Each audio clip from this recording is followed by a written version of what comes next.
Hi sir. ம், வாங்க பவித்ரா, உட்காருங்க. இருக்கட்டும் சார். உங்ககிட்ட ஒரு விஷயம் பேசணும். ஆக்சுவலி எனக்கு சம்மந்தம் இல்லாத விஷயம்தான். இருந்தாலும் மனசு கேட்கல. அதான் நேரா கிளம்பி வந்தேன். அட, என்னாச்சு சொல்லுங்க. இல்ல, நீங்க இந்த ஹோட்டலை விற்க போறதா சந்தோஷ் சொன்னா. Is it true? சந்தோஷோட கம்பெனி ஏகப்பட்ட பிசினஸ்ல இன்வால்வ் ஆயிருக்கிற ஒரு பெரிய ஆர்கனைசேஷன் தான். எனக்கு தெரிஞ்சு இது வரைக்கும் அவங்க ஹோட்டல் பிசினஸ் பண்ணதே இல்ல. இப்போ நீங்க விற்க போறீங்கன்ற நியூஸ் கேட்டதும் அவங்களுக்கு ஐடியாவே வந்திருக்குன்னு நினைக்கிறேன். நல்லதுதானே, எனக்கு பணம் வேணும், அவங்களுக்கு ஹோட்டல் எடுத்து நடத்த இன்ட்ரெஸ்ட் இருக்கு. எல்லாம் நல்லபடியா நடந்தா எல்லாருக்கும் நல்லதுதானே. ஆனா ஏன் சார் திடீர்னு இப்படி ஒரு முடிவு? தெரியல பவித்ரா, வேற வழி இல்லாதப்போ எல்லா மனுஷங்களும் எந்த முடிவுக்கு வருவாங்களோ அதே தான் நானும் செஞ்சிருக்கேன். ஐ திங்க் இதனால பாதிக்கப்பட போறது யாருமே இல்ல. நீங்களே இப்படி சொன்னா நான் என்ன சார் பேச முடியும்? உங்களை நம்பி 20 ஸ்டாஃப்ஸ் இருக்காங்க. அவங்களுக்கெல்லாம் நீங்க தானே சார் சம்பளம் கொடுக்கணும். சேச்சே, அதெல்லாம் எந்த பிரச்சனையும் வராத பவித்ரா. ஹோட்டல் விக்கிறதுனா என்ன, எல்லாரையும் வேலையை விட்டு அனுப்பிட்டு வெறும் பில்டிங்க தூக்கி கொடுக்கறதா என்ன? இது அந்த மாதிரிலாம் இல்ல. இது வரைக்கும் நான் ரன் பண்ணிக்கிட்டு இருந்தேன். இப்ப நடத்த போறப்ப வேற ஒரு கம்பெனி வாங்கிக்க போகுது. கல்லாவுல நான் தானே இருக்க போறேன். என்கிட்ட இவ்வளவு நாள் வேலை பார்த்துக்கிட்டு இருந்தவங்க தான் இதுக்கு மேலேயும் வேலை பார்க்க போறாங்க. என்ன ஒண்ணு, மாசம் மாசம் சம்பளத்தை அந்த கம்பெனி கொடுக்க போகுது. ஹோட்டல்ல இருந்து வர லாபத்தை கம்பெனியும் எடுத்துக்க போகுது. அவ்வளவுதானே. கேக்குறதுக்கு நல்லாதான் இருக்கு, ஆனா ஒத்துக்கிறதுக்கு தான் சங்கடமா இருக்கு சார். இந்தியாவிலேயே நீங்க பாப்புலரான ஒரு ஆளு. ஹரிஸ் கிச்சனை தெரியாதவங்கன்னு இங்க யாருமே இல்ல. உங்க டிவி ப்ரோக்ராம் மூலமா நீங்க சம்பாதிச்சு வச்சிருக்கிற லட்சக்கணக்கான ஃபேன்ஸ்க்கும் இந்த நியூஸ் எவ்வளவு பெரிய ஷாக்கிங் தெரியுமா சார்? எனக்கு வேற வழி தெரியல பவித்ரா. அர்ஜென்ட்டா எனக்கு பணம் தேவை. வேற என்ன பண்ண முடியும்? எனக்கு நான் இது வரைக்கும் எதையும் சேர்த்து வச்சுக்கல. உங்களுக்கு தெரியுமா தெரியாதான்னு கூட எனக்கு தெரியாது. சொந்தமா எனக்கு ஒரு வீடு கூட கிடையாது. இந்த ஹோட்டல் தான் எல்லாமே. அதனாலதான் சார் மனசு கேட்காம நேரா வந்து உங்ககிட்ட இப்படி புலம்பிட்டு இருக்கேன். இந்த ஹோட்டல் தான் உங்களுக்கு எல்லாமேன்னு எனக்கு நல்லா தெரியும். அப்படி இருக்கிற இடத்த நீங்க கோவிலா நினைக்கிற ஒரு இடத்த எப்படி உங்களால விக்கிறேன்னு சொல்ல முடியுது? 5 ரூபா 10 ரூபானா கூட பரவாயில்ல பவித்ரா. 25 லட்சம், அதுவும் 2 நாள்ல ரெடி பண்ணணும்னா இதை தவிர எனக்கு வேற ஆப்ஷனே தெரியல. 25 லட்சமா? மேடியோட அக்கா பொண்ணுக்கு அர்ஜென்ட்டா ஒரு ஆபரேஷன் பண்ண வேண்டியிருக்கு. ஏகப்பட்ட காம்ப்ளிகேஷன்ஸ் இருக்கும் போல. ஃபாரின்ல இருந்து யாரோ நியூரோ சர்ஜன் வராங்க. என்னமோ தெரியல பவித்ரா, அந்த குழந்தையை எப்படியாவது காப்பாத்தியே ஆகணும்னு என் உள் மனசு சொல்லிக்கிட்டே இருக்கு. என்ன பெரிய 25 லட்சம், என்ன பெரிய ஹோட்டல். இத்தனை வருஷமா மேடி எனக்காக வேலை பார்த்திருக்கா. அவளுக்காக நான் இதை கூட செய்ய முடியலன்னா அப்புறம் நான் இருந்து என்ன பிரயோஜனம்? You are really great sir. இப்படியெல்லாம் நினைக்கிறதுக்கு கூட மத்தவங்களுக்கு மனசு வராது. எனக்குன்னு யாரும் இல்ல பவித்ரா. எங்க அம்மா இருந்தாங்க, அவங்களும் இப்ப இல்ல. சொல்லிக்கிறதுக்கு உறவுன்னு இந்த உலகத்துல யாருமே இல்ல. யூனோ, எனக்குன்னு ஃப்ரெண்ட் சர்க்கிள் கூட கிடையாது. என்கிட்ட வேலை பார்க்கறவங்கள தவிர இந்த உலகத்துல வேற யாருமே கிடையாது. ஆனா யாருக்கும் இல்லாத பெரிய மனசு உங்களுக்கு இருக்கு சார். அது பத்தாதா? என் மனசை வச்சுக்கிட்டு நான் என்ன பண்ண முடியும்? பணம் இருந்தாதான் ஆபரேஷன் பண்ண முடியும். ஆபரேஷன் பண்ணாதான் குழந்தையை காப்பாற்ற முடியும். சரி விடுங்க, நான் இதை பெருசாவே நினைக்கல. இந்த ஹோட்டலை வித்தாவது அந்த குழந்தை உசுரை காப்பாத்தலாங்கிறதுக்கு ஐடியா கொடுத்ததே எங்க அம்மா தான். ஓ, அவங்க போட்டோல இருந்து பூ விழுந்ததா? அது எப்படி அவ்வளவு கரெக்டா சொல்றீங்க? எத்தனை படத்துல பாத்துருப்போம். சரி, அத விடுங்க. நீங்க ஒரு முடிவுக்கு வந்துட்டீங்க. இனிமே உங்களை மாத்த முடியாதுன்னு தெரிஞ்சு போச்சு. பட் ஹரிஸ் கிச்சனை இன்னொரு கம்பெனி எடுத்து நடத்த போதுங்கிறத என்னால ஜீரணிச்சுக்கவே முடியல சார். பட் ஹரிஸ் கிச்சன்ல சாப்பிட்டு யாரும் ஜீரணிக்க முடியாம கஷ்டப்பட்டது இல்ல. இதுக்கு மேலேயும் அப்படி ஒரு நிலைமை வராது. Be sure about it. ஃப்ரீயா விடுங்க பவித்ரா. கொஞ்ச நாள் தான். திரும்பவும் பணம் சேர்த்து இந்த ஹோட்டலை திரும்ப வாங்குறது எனக்கு ஒன்றும் அவ்வளோ பெரிய கஷ்டம் இல்லை. Fine sir. என்னமோ சொல்லணும்னு தோணுச்சு, சொல்லிட்டேன். பட் ஒன் திங், 2 நாளைக்குள்ள 25 லட்சம் புரட்ட வழி இல்லைன்னு நீங்க சொன்னீங்க. நானும் யோசிக்கிறேன், எனக்கும் ஏதாவது ஐடியா தோணுச்சுன்னா சொல்றேன். உங்களுக்கு இந்த விஷயத்துல ஹெல்ப் பண்ண முடிஞ்சா அதை விட எனக்கு வேற என்ன சார் சந்தோஷம். தேங்க்ஸ். நீங்க இதை சொன்னதே எனக்கு ரொம்ப ஆறுதலா இருக்கு. சார், இந்த பவித்ரா சும்மா சொல்லிட்டு போல சார், நிஜமாவே இதுக்காக ரூம் போட்டு யோசிக்க போறேன். மறுபடியும் சொல்றேன், இந்த ஹோட்டல்ல விக்கிறதுல எனக்கு கொஞ்சம் கூட விருப்பம் இல்ல சார். ஏதாவது பண்ணி இதை தடுக்க முடியுமான்னு பாக்குறேன். சரி, வரேன் சார்.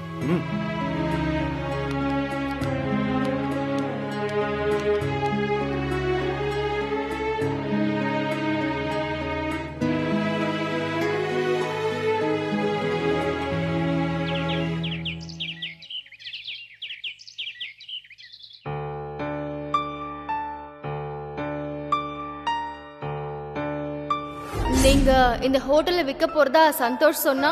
வேற வழி இல்லாதப்போ எல்லா மனுஷனும் என்ன முடிவுக்கு வருவாங்களோ அதே தான் நானும் செஞ்சிருக்கேன். சொந்தமா எனக்கு ஒரு வீடு கூட கிடையாது. இந்த ஹோட்டல் தான் எனக்கு எல்லாமே. இந்த ஹோட்டலை வித்தாவது அந்த குழந்தை உசுரை காப்பாத்தலாங்கிறதுக்கு ஐடியா கொடுத்ததே எங்க அம்மா தான். ஒன்னும் சரியில்லையே. ஹரி சார் இந்த ஹோட்டலை விக்கிறேன்னு சொல்றத என்னால ஏத்துக்கவே முடியலையே. பாவம், அவர் மனசு எவ்வளவு கஷ்டப்படும். ஒரு நல்ல மனுஷ மனசு கஷ்டப்படுற மாதிரி எதுவும் நடந்துடக்கூடாது. அவர் மனசு வச்சா ஒரு 25 லட்சம் 2 நாள்ல தேத்துறதா கஷ்டம். அவர் கேட்டா கடன் கொடுக்க ஆளா இல்ல. அவருக்கு கடன் கேட்க விருப்பம் இல்ல. இல்லனா கடன் கேட்டு பழக்கம் இல்லாம இருந்திருக்கலாம். அடுத்தவங்க கிட்ட உதவின்னு கையேந்தி நின்ன அனுபவம் இல்லனா இப்படிதான் சொந்த சொத்தை விற்க வேண்டி வரும் போல இருக்கு. பாவம், அம்மா ஞாபகமா இருக்கிற ஹோட்டல விக்கிறாரே, மனசே வரமாட்டேங்குது. ஒண்ணு பண்ணுவோமா? சாருக்காக ஏதாவது ட்ரை பண்ணி பார்த்தா என்ன?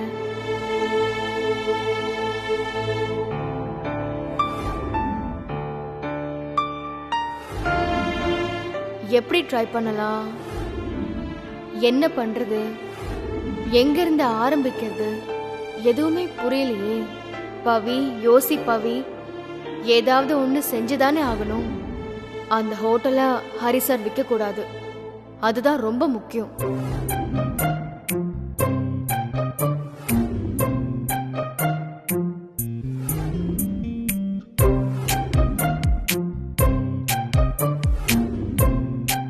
எப்போ சார் அத அவர் அம்மா ஞாபகம்னு சொல்லிட்டாரோ அதுக்கப்புறம் செகண்ட் தாட்டுக்கே இடம் கிடையாது.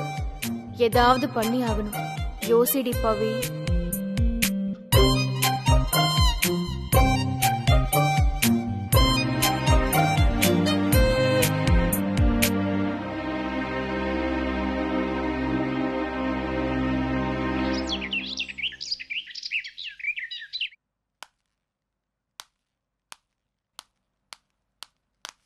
ஹாய் பவி. குழந்தை என்ன பண்றா? தூங்கிட்டு இருக்கா. ஹரி சாரை பார்த்து நான் எல்லா விஷயத்தையும் தெரிஞ்சுக்கிட்டேன். சிவன்யாவோட ப்ராப்ளத்தை பத்தி எல்லாமே சொன்னாரு. சின்ன வயசுல அம்மா இழந்த பொண்ணு அவ. எங்க அக்கா சாகிறதுக்கு கொஞ்ச நாள் முன்னாடி அவ வீட்டுக்காரன் இறந்து போயிட்டாரு. சிவன்யாக்கு எல்லாமே நான் தான். ஆனா அப்படி சொல்லிக்கிறது எவ்வளவு அபத்தம்னு இப்பதான் தோணுது. அவளுக்கு எல்லாமா இருக்கிறவ நான் ஒரு ஆபரேஷன் பண்றதுக்கு உயிரை காப்பாத்த கூட துப்பு இல்லாம இருக்கேன். எதுக்கு இப்படி எல்லாம் ஃபீல் பண்றீங்க? நாங்க இல்லையா? நாங்க ஹெல்ப் பண்ண மாட்டோமா?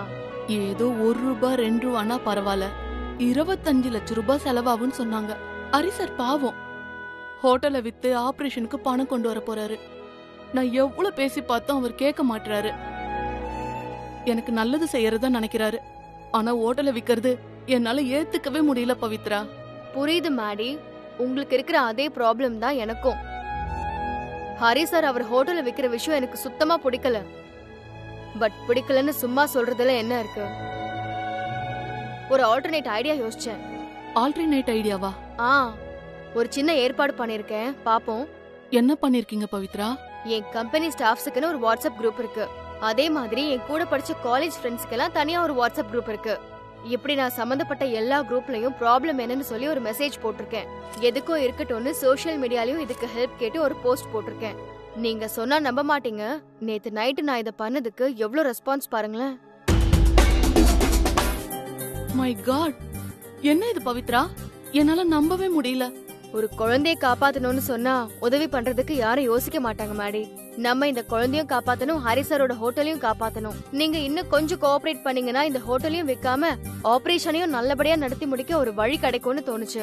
அத பத்தி பேசுறதுக்கு தான் உங்ககிட்ட நான் இப்ப வந்தேன். என்ன பண்ணணும்னு சொல்லுங்க, நான் என்ன வேணா செய்ய தயாரா இருக்கேன். எனக்காக, என் அக்கா குழந்தைக்காக ஹோட்டலை விக்கணும்னு நினைக்கிற மனுஷனுக்கு பதிலுக்கு நான் என்ன செய்யணும்? நீங்க மனசு வச்சா செய்யலாம். நான் தான் ரெடியா இருக்கனே. அப்போ ஒண்ணு பண்ணுங்க, உங்க ரெஸ்டாரண்ட்ல ரெகுலர் கஸ்டமர்ஸ் எல்லாம் இருப்பாங்கல்ல, ஐ மீன் பெரிய ஆளுங்க, ஒரு 10-15 பேரோட கான்டாக்ட்ஸ் கிடைச்சா நல்லா இருக்கும். அவங்க கிட்ட கேட்கலாங்கிறீங்களா? நீங்க பேச வேண்டாம், நான் பேசுறேன். ஹரி சார் ஹோட்டலை விற்க கூடாது, அதான் நம்ம நோக்கம். அவருக்கு 4 பேர்கிட்ட காசு வேணும்னு கேட்க சங்கடமா இருக்கும்ல, அதனாலதான் இப்படி ஒரு முடிவுக்கு வந்திருக்காரு. அவர் கேட்கலன்னா என்ன, நான் கேக்குறேன். குடுக்கற எண்ணம் இருக்கிறவங்க குடுத்துட்டு போட்டோம், குடுக்கலன்னா நம்ம என்ன கழுத்துல கத்தியா வைக்க போறோம்? பட் ஒரு முயற்சி பண்ணி பார்க்கலாம்னு தோணுச்சு. இருங்க, என்கிட்ட இருக்கு, நான் தரேன்.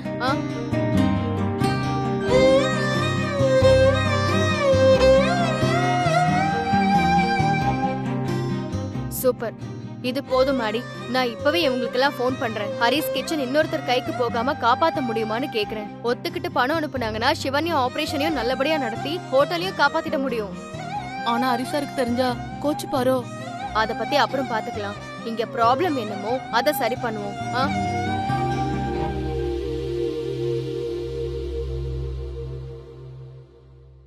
ஹலோ, ஹாய் சார், என் பேர் பவித்ரா, ஹரிஸ் கிச்சன்ல இருந்து பேசுறேன்.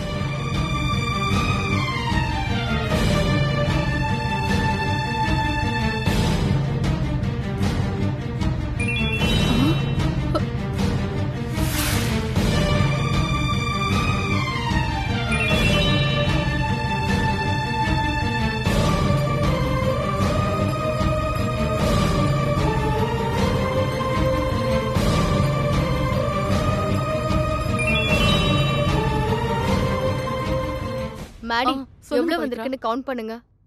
வர வர கவுண்ட் பண்ணிக்கிட்டே தான் இருக்கேன். 25 லட்சத்துக்கு மேலே வந்திருக்கு பவித்ரா. அவ்வளவுதான். இப்போ ஹோட்டலும் விற்க வேண்டாம், ஆபரேஷனும் சிக்கல் இல்லாம நடக்கும். எப்படி நம்ம ஐடியா? என்னால நம்பவே முடியல Pavithra. That's the power of crowd funding. இருங்க மாடி, முதல்ல ஹாஸ்பிடலுக்கு கட்ட வேண்டிய பணத்தை ஃபர்ஸ்ட் கட்டி ஆபரேஷனுக்கு ஏற்பாடு பண்ணுங்க. மத்ததெல்லாம் அப்புறம் பேசிக்கலாம். பட் ஹரிசார் இந்நேரம் ஹோட்டல் விக்கிறதுக்கு கிளம்பிருப்பாரே. அதெல்லாம் நான் பாத்துக்கிறேன். நீங்க பணத்தை கட்டி ஆபரேஷனுக்கு அரேஞ்ச் பண்ணுங்க. நான் ஹரிசார பார்த்து விஷயத்த சொல்லி ரெஜிஸ்ட்ரேஷனை கேன்சல் பண்ணிட்டு வரேன். உங்களை என்னால மறக்கவே முடியாது பவித்ரா. நீங்க எவ்வளவு பெரிய காரியம் பண்ணிருக்கீங்க தெரியுமா? நிதானமா அப்புறம் பாராட்டிக்கலாம். ஃபர்ஸ்ட் ஆபரேஷன் வேலையை கவனிங்க. நான் ஹரிசார பாத்துட்டு வந்துடுறேன். சரி சரி, போங்க.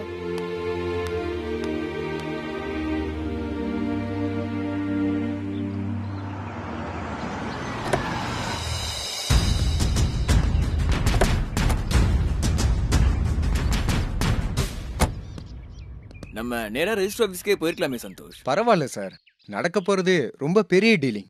நாம போய் நின்னுக்கிட்டு அவங்களுக்காக வெயிட் பண்றதோ இல்ல அவங்க போய் நின்னுக்கிட்டு நமக்காக வெயிட் பண்றதோ இந்த நேரத்துல தேவையில்லாத டென்ஷன் தானே. எதுக்கு வம்பு சார்? போறப்ப அவங்களையும் கையோட கூட்டிட்டு போயிட்டா நமக்கும் டென்ஷன் இருக்காது பாருங்க. நல்ல யோசனை, வெரி குட். போலாமா சார்? இல்ல சார், இன்னைக்கு என்னோட ப்ரோக்ராம் எல்லாத்தையும் கேன்சல் பண்ணிட்டேன். ஹோட்டல கூட லீவ் விட்டேன் சார். ஒரு முக்கியமான வேலை இருக்கு, அதை முடிச்சுட்டு உங்களுக்கு கால் பண்றேன். Don't worry. வாங்க சார். ஹரி வந்துட்டாங்களா? Hi sir, good morning. Hello. நாங்க கிளம்பிட்டோம். நேரா ரெஜிஸ்டர் ஆஃபீஸ்க்கு வரலாம் தான் இருந்தோம். அது ஒன்றும் இல்லை சார், போகிறப்ப எல்லாரும் ஒன்றா போகலாம் தான் உங்களை பிக்கப் பண்ணிட்டு போக வந்தோம். ஓ, ஏதாவது சாப்பிட்றீங்களா சந்தோஷ்? நோ சார், பரவாயில்ல, நம்ம கிளம்பலாமா? Sure sir.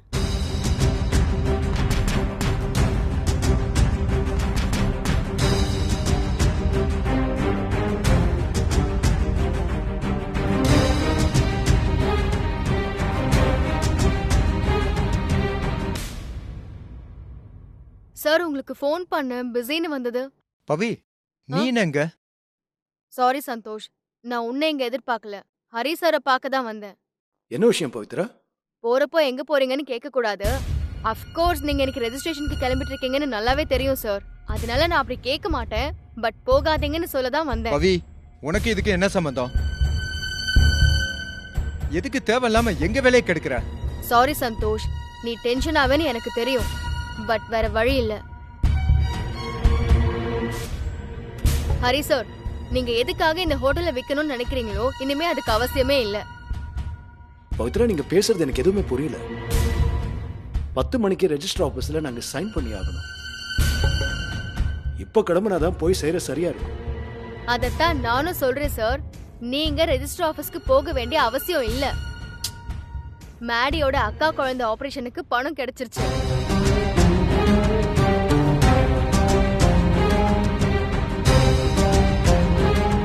What? என்ன சொல்றீங்க? நான் தான் அன்னைக்கே உங்ககிட்ட சொல்லிட்டு போனேன்ல, எனக்கு நீங்க இந்த ஹோட்டலை விற்கவே கூடாது சார். ஏன்னா இது உங்க அடையாளம் மட்டும் இல்ல, உங்க அம்மாவோட ஞாபகார்த்தம். This is too much Pavithra. நாங்க எவ்வளவு டென்ஷன்ல இருக்கோம் தெரியுமா? இப்போ நாங்க ரெஜிஸ்டர் ஆபீஸ்க்கு போலேனா ஏற்பாடு பண்ணி வச்சிருக்க எல்லாம் கெட்டு போகும். கமான் பவித்ரா, நீ பேச வந்தது எல்லாத்தையும் 12 மணிக்கு அப்புறமா பேசிக்கலாம். இப்ப எங்களை வேலை செய்ய விட. சந்தோஷ், புரிஞ்சுக்கோ சந்தோஷ். 25 லட்சம் ரூபாய் அர்ஜென்ட்டா வேணுங்கிறதால தான் ஹரி சார் இந்த ஹோட்டலை விக்கிறதுக்கே முடிவு பண்ணாரு. பட் அதான் அந்த பணம் இப்ப கிடைச்சிருச்சுல்ல, அப்போ இந்த ஹோட்டலை விற்க வேண்டிய அவசியமே இல்லையே. இது ஏன் உனக்கு புரிய மாட்டுது? பாருங்க பவித்ரா, பணம் கிடைச்சிருச்சுன்னு சொல்றீங்களே, எப்படி எப்படி கிடைச்சது? யார் கொடுத்தாங்க? That's the power of crowdfunding, sir. What? Crowd ஃபண்டிங்கா? புரியுற மாதிரியே சொல்றேன் சார்.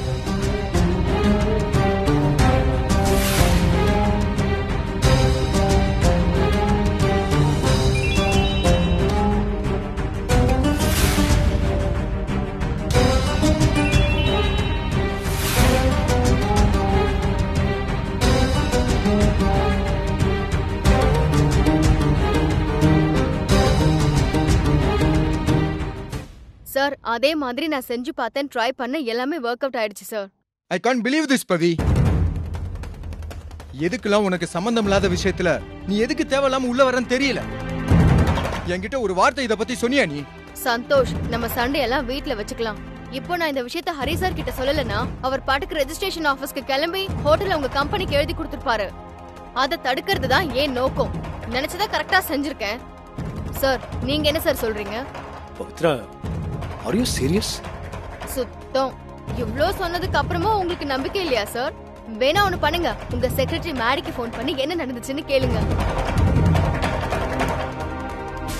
ஆக்சுவலா அவங்க இப்ப ஹாஸ்பிடல்ல தான் இருக்காங்க. ஆபரேஷனுக்கு தேவையான பணத்தை எல்லாம் ஹாஸ்பிடல்ல கட்ட சொல்லி ஏற்பாடு பண்ணிட்டு தான் உங்களை பார்க்கவே வந்திருக்கேன். Thanks thanks lot Pavithra. சத்தியமா இந்த உதவி என்னால மறக்கவே முடியாது. மிஸ்டர் ஹரி, என்ன இதெல்லாம்? சாரி சார், உண்மையிலேயே இந்த ஹோட்டலை விற்கிறதுல எனக்கு கொஞ்சம் கூட விருப்பம் இல்லை. சின்ன குழந்தையோட ஆபரேஷனுக்கு பணம் தேவைப்பட போகுதா நான் ஹோட்டலை விற்கிற முடிவுக்கே வந்தேன்.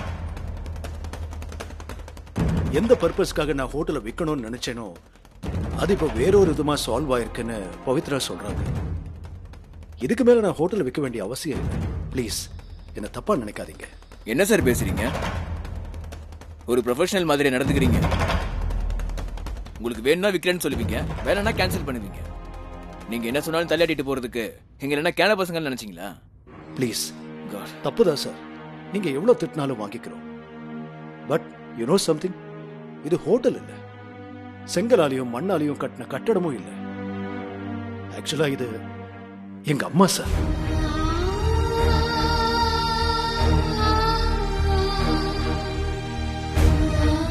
சாரி சந்தோஷ், நீங்களும் எனக்கு நல்லது செய்யணும்னு தான் நினைச்சிருக்கீங்க, பவித்ராவும் எனக்கு நல்லது செய்யணும்னு தான் நினைச்சிருக்காங்க. ஒரு விதத்துல உங்க 2 பேருக்குமே நான் கடமைப்பட்டிருக்கேன். Super sir, super. All the very best sir. Santosh, நம்ம எதுக்கு இன்னும் வெயிட் பண்றோம்? வாங்க கிளம்பலாம். சந்தோஷ் சார், சாரி பவித்ரா, உங்க ஹஸ்பண்டுக்கு தேவையில்லாத டென்ஷன். ஆபீஸ்ல அவரை கூப்பிட்டு காய்ச்சுன்னு காய்ச்சிருவாங்க. அதெல்லாம் பரவாயில்ல சார், பிசினஸ்ல இதெல்லாம் இருக்கிறது தானே. உங்க ப்ராப்ளம் சால்வ் ஆச்சே, எனக்கு அதுவே போதும். இந்த விஷயத்துல உங்களை விட எனக்கு தான் பயங்கர சந்தோஷம். நான் உயிரோடு இருக்கிற வரைக்கும் உங்களை மறக்க மாட்டேன் பவித்ரா. சரிங்க சார், அப்புறமா நிதானமா இதை நினைச்சு ஃபீல் பண்ணிக்கலாம். இப்ப முதல்ல மேடிக்கு கால் பண்ணுங்க, ஆபரேஷன் எல்லாம் போயிட்டு இருக்கான்னு கேளுங்களேன்.